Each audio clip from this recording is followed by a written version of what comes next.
First, I would like to thank Anna and Ron for the invitation to tell about the Danish coronation regalia.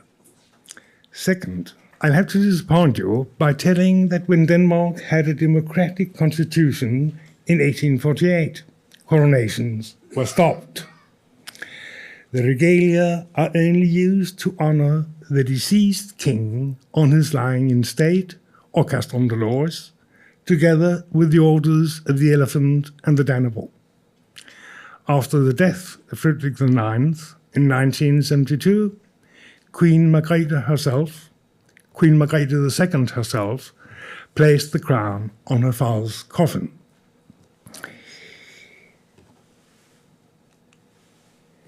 Perhaps a word should be uttered upon the term Danish. As illustrated by the map, Shakespeare was not totally wrong in his verdict there is something rotten in the state of Denmark. Although actually Norway belonged to Denmark. At least both kingdoms have dwindled ever since. First, the Orkney Islands, near to Scotland, were pawned to Scotland and never redeemed. Later, a row of defeats to Sweden, resulting in the cedings of territories that gave Sweden access to the West. You may well see here, Norway was much bigger. All the fertile southern provinces of Sweden were actually Danish. The Orkney Islands away, also here near Estonia, and here in the middle of the Baltic. So Danish is perhaps not quite a proper term. The oldest preserved regalia is the Sword of State of Christian III. It's a fine but not outstanding piece made in silver gilt in Copenhagen in 1551. The cast relief decoration comprises masks, hermit vases, flanked by leaves, flowers, fruits, birds, and so on. The models are found in German artists, the so-called Kleinmeisters, such as Heinrich Aldegreve, and in the Netherlandish grotesque style, such as Cornelis Boos. It is not known why Christian III chose to have the sword made 14 years after his coronation. Probably, the inspiration were related gala swords belonging to his closest relatives in Königsberg and in Dresden. Moreover, Gustavus Vasa, the first king of independent Sweden after 1523, had a Swedish sword of state made in Augsburg in 1541. During the coronation ceremony, when bishops and members of the nobility had put the crown on the king's head, his first action would be to take the sword and make 4 blows to the north, south, east, and west to show that he was now defender of the realm. The sword was last used in 1648. The cross-like form of the outer sword illustrates that Denmark was a Lutheran society predominantly influenced by German culture and with close dynastic ties to Saxony. One of the medals from the coronation of Christian IV in 1596, showing the 3-year younger brother of Anne of Denmark, who had married James VI of Scotland, later James I of England, in 1589. When Christian IV was crowned on the 29th of August in 1596, the crown was still regarded as the private property of the king, and it was therefore paid by the king himself. The goldsmith Dietrich Führing, of whom we know nothing, of Odense, the hometown of Hans Christian Andersen, had been entrusted with making the new crown. It contains about 2.9 kilo of gold and is, as you see, decorated with diamonds and pearls as well as enameled ornaments. On the 6 large points, an enameled figure can be seen. On every second point, over the king's forehead and ears, on your top left, there is a bird with great wings hacking itself in the breast with its young at its feet. The bird is supposed to be a pelican, for in the Middle Ages it was believed that the pelican hacked its own breast until it began to bleed, and that its young lived on the blood. According to this belief, the bleeding was fatal to the adult bird, but the young survived. The pelican, therefore, became a symbol of Christ, who sacrificed himself. Repeated 3 times over the forehead and over the ears, it is also a symbol of the Trinity, Father, Son, Holy Ghost. On the remaining 3 points, 3 virtues are seen, females' figures symbolizing various qualities. To the left of the front, the crown, over the king's right head, ready to draw the sword, on your top right, there is the woman on the back of a lion. In one hand she holds a broken pillar. This is fortitude, strength, the king as defender of the realm. On the other side, over the king's left hand, on your lower left, sits the woman with a sword and scale, justice, the king as Lord of law and justice. And on the back of the crown, over the king's neck, on your lower right, there is a woman with a child at her breast and another at her feet. Motherly love, love for religion. The figures thus illustrate the obligations of the king.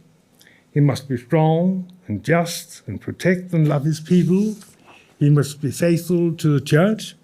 And finally, he must be prepared to die for the sake of his people. To sum up, the exterior of the crown, to be admired by the onlookers of the coronation procession, functions as a picture book, advertising true kingly rule. In principle, there is nothing new in this. Early medieval crowns, like the Holy Roman Emperor's crown, the Reichskrone in Vienna, also depict biblical persons, but they are here replaced by mythological emblems of a more secular nature. Furthermore, most medieval crowns are also adorned with precious stones, red rubies, blue sapphires, green emeralds. The bigger and the more colorful, the better. Here, all color is restricted to the enamel being only adorned in white, with diamonds and pearls. As the diamond is the hardest of precious stones, it was believed to symbolize Christ, who judges all and can himself be judged by no one. Also, the number of points has allegorical models. Think of the 12 apostles, the 12 tribes of Israel, the 12 months of the year, etc. Divide 12 by 3, the Trinity, and you're left with mankind, the elements, the seasons, the 4 corners of the world, morning, noon, evening, night, the 4 continents. Such medieval allegories were still believed in around 1600, as I think was demonstrated by the late Rudolf Distelberg in Vienna in his seminal writings upon the private crown of Rudolf II, of which we heard yesterday. To a modern observer, the diamond with its hardness might well symbolize masculinity, whereas the pearl, born when the sun rays kissed the sea, would represent femininity.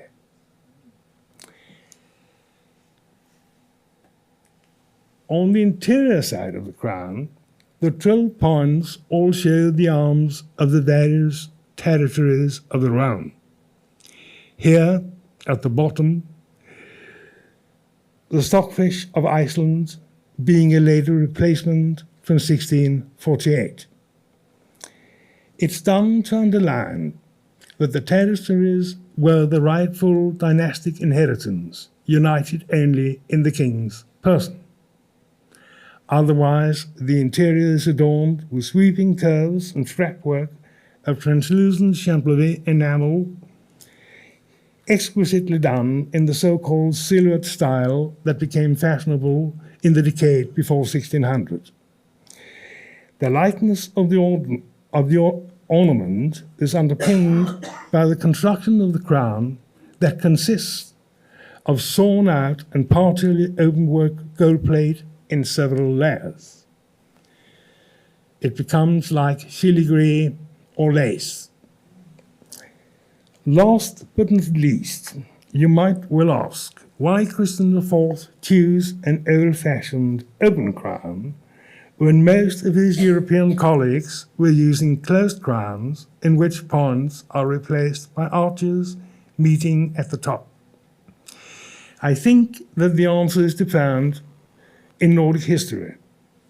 For centuries, Denmark and Sweden, born friends and foes, nearly like the English and the Scots, had fought each other to gain supremacy in Scandinavia.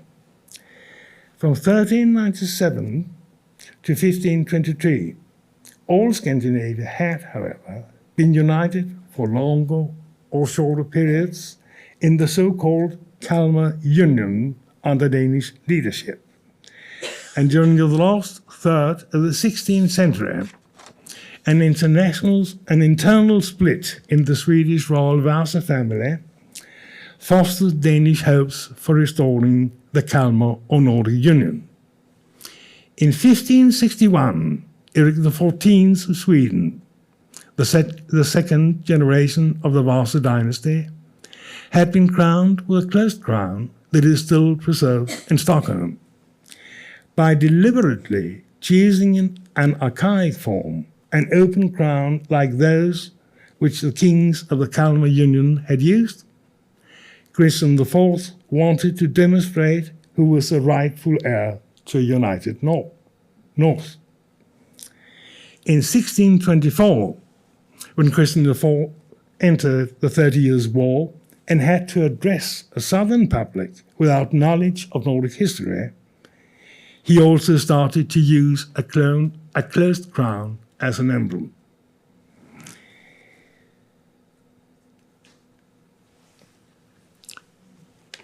Christian IV's ambitions ended in total failure, and on his death in 1648, his crown was pawned in Hamburg. Yet the coronation of Friedrich III was staged with a certain pomp and circumstance as a prestige show to hide the defeat to Sweden.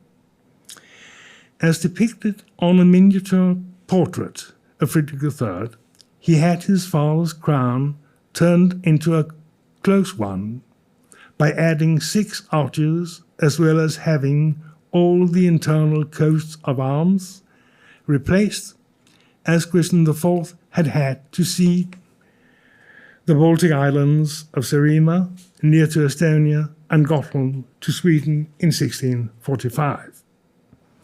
You'll note that the arms that you see here are decorated in a very colored enamel, much more fitting for the interior side of Christian IV's crown as the black one, which you see here. So this is quite clearly a replacement from 1648, taking in Iceland to the dress, the balance of the old, having ceded the 2 Baltic islands. It's only done in black enamel, whereas the old coats of arms are much finer, and you'll note that there are 14. So over his forehead, on the inner side of the tip, the king would have the 3 lions of Denmark, the Norwegian lion with helmet, and the 3 crowns of the Nordic Union.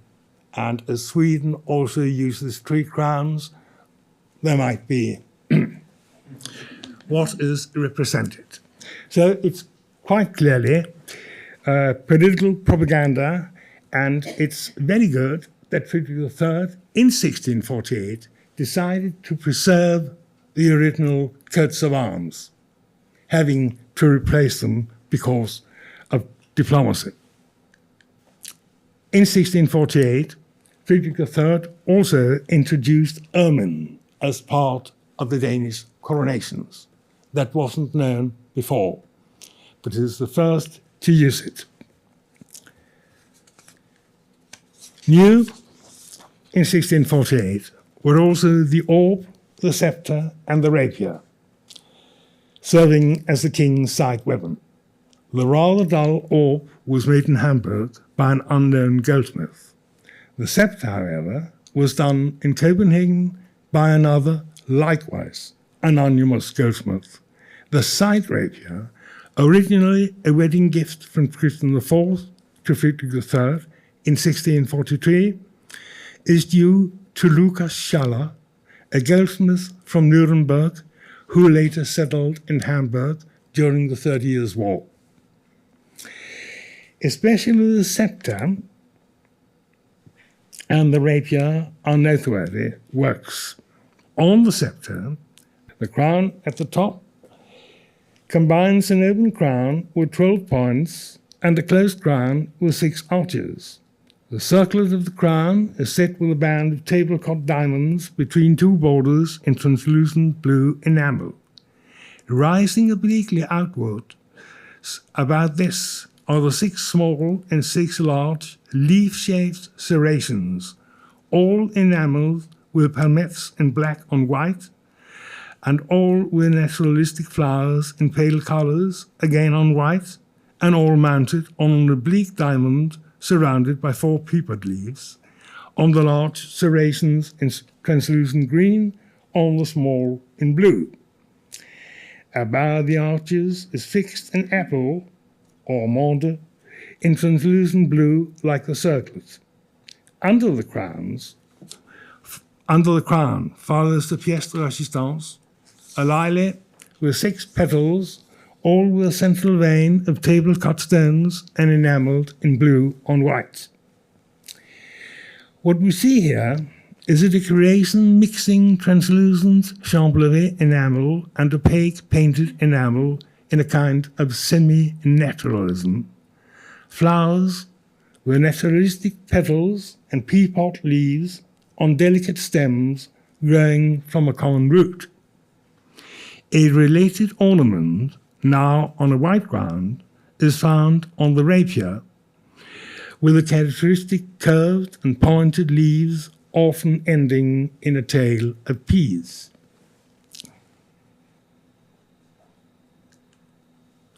Also, the Nürnberger von ointment is a fine piece of craftsmanship. The enamel decoration consists of large naturalistic flowers on individual stems, leaves, and on the edge of the lid a branch of berries. Among the flowers, mainly lilies, there is a flying bee, which, like most of the flowers, can be identified in the first influential work on flower fashions, the Hortus Floridus, published by Crispin II de Pass in Arnhem in 1614. Again, we do not know the name of the artist, but related heirlooms, partly in Rosenborg in Copenhagen, partly in the Green Walls in Dresden, show that he must have had his base in Copenhagen at least for some years. Now, according to custom, the coronation of Friedrich III took place in the Cathedral of Our Lady in Copenhagen. Wearing his crown and dressed in ermine, the new king then rode back to Copenhagen Castle, reusing the riding trappings that had been made for Christian IV in 1634. The pearl embroidery boasts closed crowns as well as dragons, and the jewellery features modern diamond-studded ovals of peapod leaves. You can glimpse them here, as well as older figure jewels with allegorical females, probably made in Augsburg by Abraham I Lotte for the wedding of Friedrich II of Denmark and Sophia of Mecklenburg in 1572. Related jewelry is found on the equestrian statue of St. George in the treasury at the residence in Munich, which Tim showed you yesterday. Dated 1648 and signed by the famous enamel painter Georg Strauch of Nuremberg, is the chalice with religious motives, a true masterpiece of art that may have been used by Friedrich III during the coronation.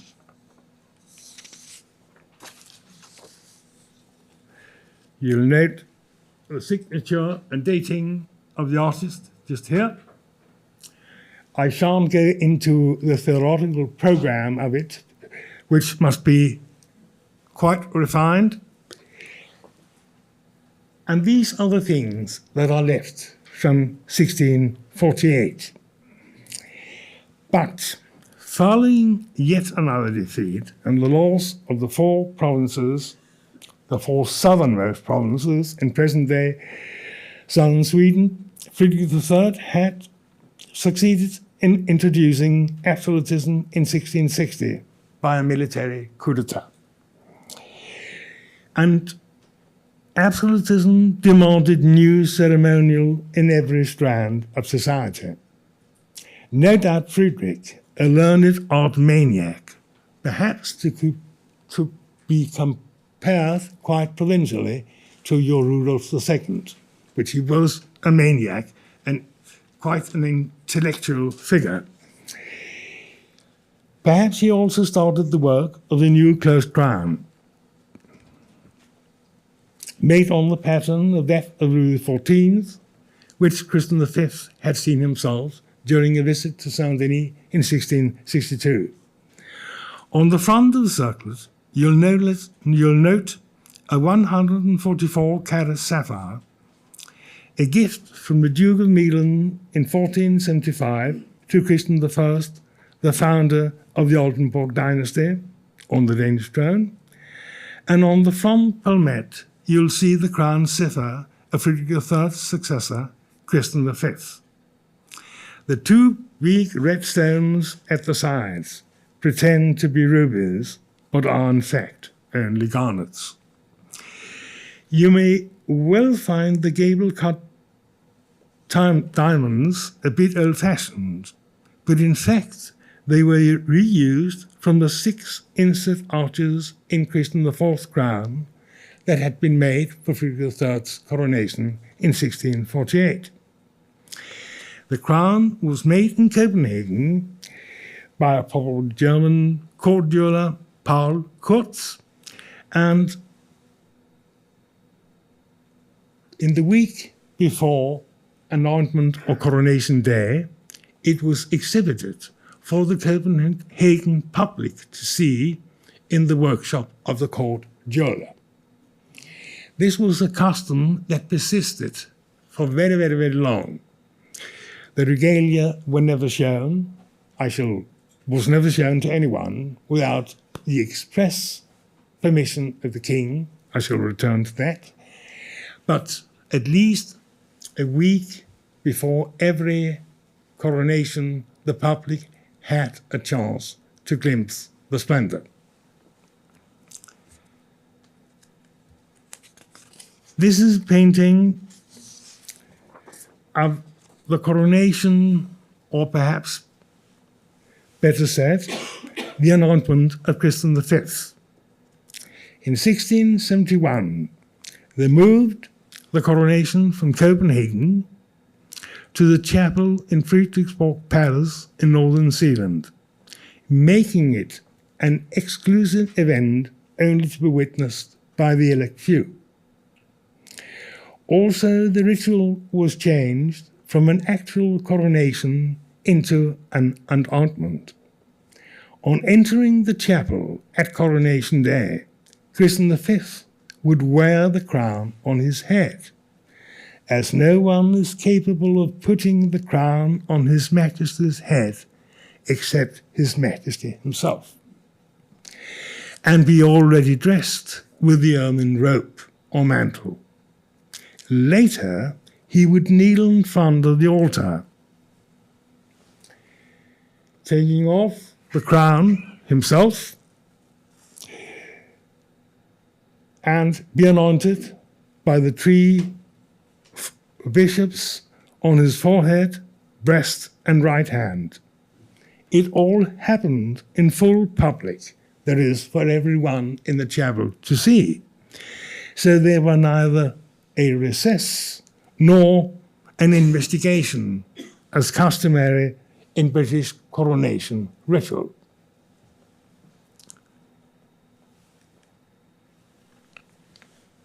During the long and tedious ceremony, lasting about 6 hours, Christian V sat on a new throne that was made of narwhal tusk and guarded by 3 silver lions. You may have noticed it before here.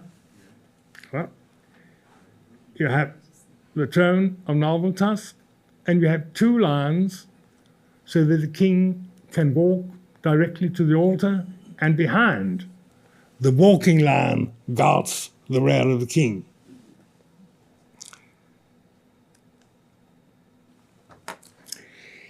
Also, both the new throne and the 2 silver lions had been begun by Frederick III, who was a versed theologian, who well knew the Old Testament descriptions of King Solomon's throne in Jerusalem. Moreover, the king made a great throne of ivory and overlaid it with the best gold. The throne had 6 steps, and 2 lions stood beside the stairs. There was not the like made in any kingdom. Actually, Frederick III ordered 12 lions, 6 of silver and 6 of copper. Unfortunately, he died while they were making lion number 4. And on his sudden death, they had to use a coffin. The coffin was then made from the silver for the 4th lion. So reuse is part of the permissive society of Scandinavia. By replacing ivory with an narwhal tusk, still believed by many to be unicorn's horn, and being, as the narwhal lives in the waters between Norway and Greenland, a kind of Danish speciality, Frederick III had declared himself the peer of Solomon and Copenhagen as the interior of Jerusalem. In the center of the throne's gable, there, a big stone dangles. But on an ointment day, it's a fluoride, a fluss. But on an ointment day, it was replaced by this great amethyst of 1,305 carats. According to the French precious stone specialist Jean-Baptiste Tavernier, who was shown the Regalia in 1688, the amethyst was without its equal in Europe. It has a crack, and it is therefore mounted in an enameled capsule with the monogram of Christian V. It is first mentioned in the descriptions of the wedding of the prince-elect in 1634, which is the occasion also responsible for the riding trappings which you saw. And actually, in 1634, the amethyst was used in between the ears of the horse under 3 furrows of diamonds. So again, a kind of reuse. If I go back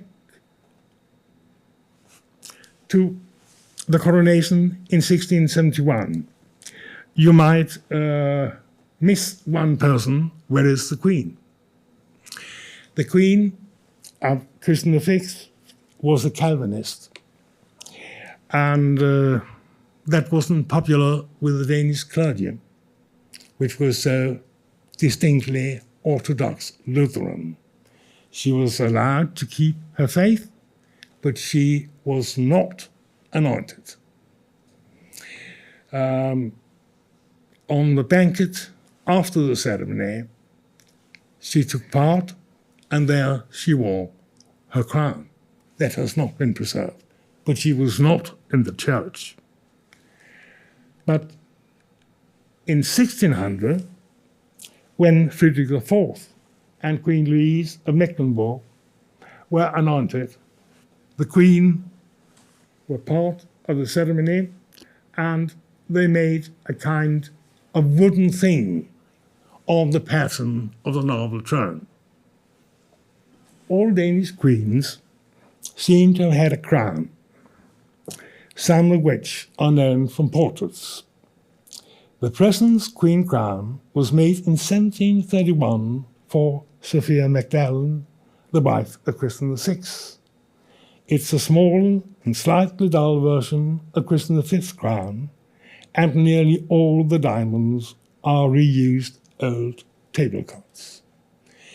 Rumor has it that Sophia Magdalene, who was a very pious woman, did not want to be anointed wearing a crown that had been used by the mistress of Friedrich IV. Therefore, they broke out the stones of the old blue enameled queen's crown to be combined with the blue new crown of Friedrich III in 1648, reused them, and made this rather dull piece.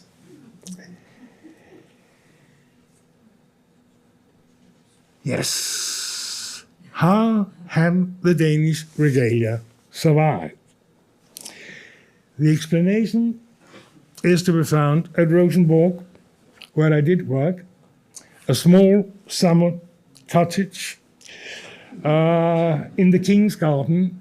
At that time, when it was built, around 1600, 1606 to 24, on the outskirts of Copenhagen, today, of course, in central Copenhagen. And here, on the second floor, next to the long hall, is the regalia chamber. And whereas the regalia during the elective monarchy had been in the vaults of Copenhagen Castle, which was the actual residence, but which was also very old-fashioned, for some reason or another, absolutism and Christian V moved the regalia and anything really valuable to Rosenborg Castle, perhaps because you have the moat around the castle. It's situated in a park without public access. It's situated near to soldiers on the bastions, so it gave you a security not to be surpassed anywhere else in Copenhagen. If we enter, you have to climb all the stairs. You end up in room number 22, the long hall, and the regalia chamber would be room number 23. The throne would be placed here with the silver lions in front. The king would receive the ambassador. After having been received by the king, perhaps you could take a walk, and then you would enter the regalia room. And later on, the Regalia room was added to, because in 1713, returning from Venice, Frederick IV made the glass room here, and planned a porcelain room here, because his mother left about 1,000 pieces of Oriental stuff, of which you know much more than me. It was sold on auction in 1786. So the long hall and the three exposition or showrooms served to foster the might and splendor of absolutism. Actually, it lasted until the 1920s. Now we are in the Regalia chamber.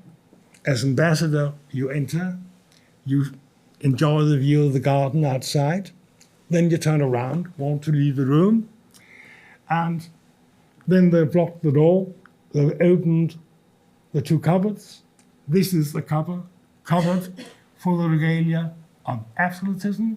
This is the old gold stuff. There is the sword of state, the crown of Christian IV, and so forth. And actually, it took the permission of the crown to have these cupboards unlocked. The key was with the king.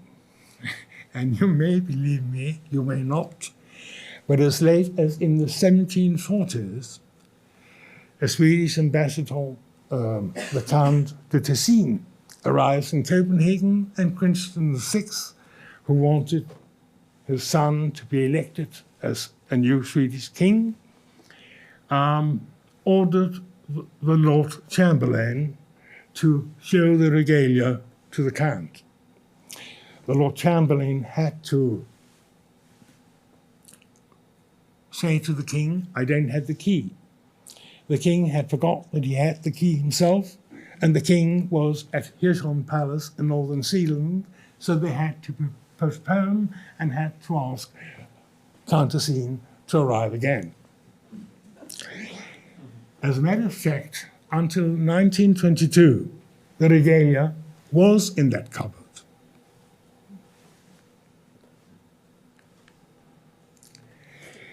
And according to an inventory, which is only partially preserved from 1696, it's a kind of special inventory which is very precise and very, you can follow the optics in the individual coffers or rooms and individual cupboards and so on. So out of this, you can reconstruct the hanging or the setting of the Regalia chamber. And you'll note on top the amethyst, the crown of Christian V. The Queen's crown was among the old gold things in the other cupboard, scepter, orb, and so on. Here, the Order of the Elephant, the minor order of the Dannebrog, our Danish national flag, and in between, with the cipher of F3 Frederick III, in a silver casket, the written constitution of absolutism, stressing that it was the people that had given the power to the king. It had been a peaceful transference of power, and that remained an idiom of Danish history until the Constitution of 1848. At the bottom, a casket for the Queen's jewelry. I might add that at the basement of the castle, in the vaults, you had the archives of the realm. At the bottom chamber of the Great Tower, you had 3 chests with the gold coins of the king as a capital reserve. Actually, it's quite funny today, and it's good that it's never burnt. but during absolutism, it was really a kind of bank box. Deposit, safe. And sometimes the ideas of absolutism could go perhaps a bit too far. What you see here is from one of the cupboards in the Regalia room problem. You see the round box with F3 for Friedrich III. It's called the Caput Genitum of the king, which they thought should be preserved because it would mean luck for the king as an adult. All the other boxes contain the umbilical cords of the royal children of the first and second generation of absolutism, because if the child went sick, you would take the umbilical cord and feed the child, and thus it would regain. So it's cell therapy in some kind of quite early form. And you could go further. When the children were baptized, what you see here on your left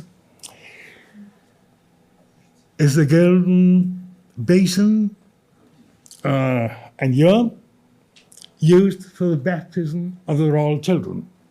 And underneath the name, the king's crown, Christian V here, and then the names of all his children and the date when they were born was engraved. So you find the name of the father, of the child, and the date. The mother is not mentioned.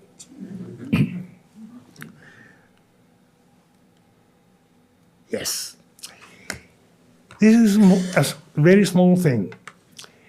I only took it or included it because there is a custom, I think, or there was a custom in France and in Britain, that you had carcasses of crowns and then you hired the jewels. Such a thing was never used in Denmark, probably because Copenhagen was too small and too poor a city. There wouldn't be that much jewels to be hired. You would have to hire them either in Hamburg or Amsterdam, and that would be much too costly. But this small thing here, actually an English coronet, was used as a bridal crown at the wedding of Crown Prince Friedrich V, and Louise of England or Britain in 1743 on the 12th of December. And you'll note all the holes. So you would take your strings and you would bind up the jewels, and it would be quite an ostentatious affair. But that is the only relic of this kind of practice. This is Rosenborg today, with the tree lions. It's a very fine piece. Done in Copenhagen by a German guy, again, from in between 1665 and 1671, when it was first used. And it's 42 kilos of silver being beaten and drawn and engraved, and then with a gilded mane and a gilded tail. They are still in use. They're also used for the king's castrum Dolores. This is then the 18th century. And during the 18th century, the old Copenhagen castle, medieval, old-fashioned, was completely demolished.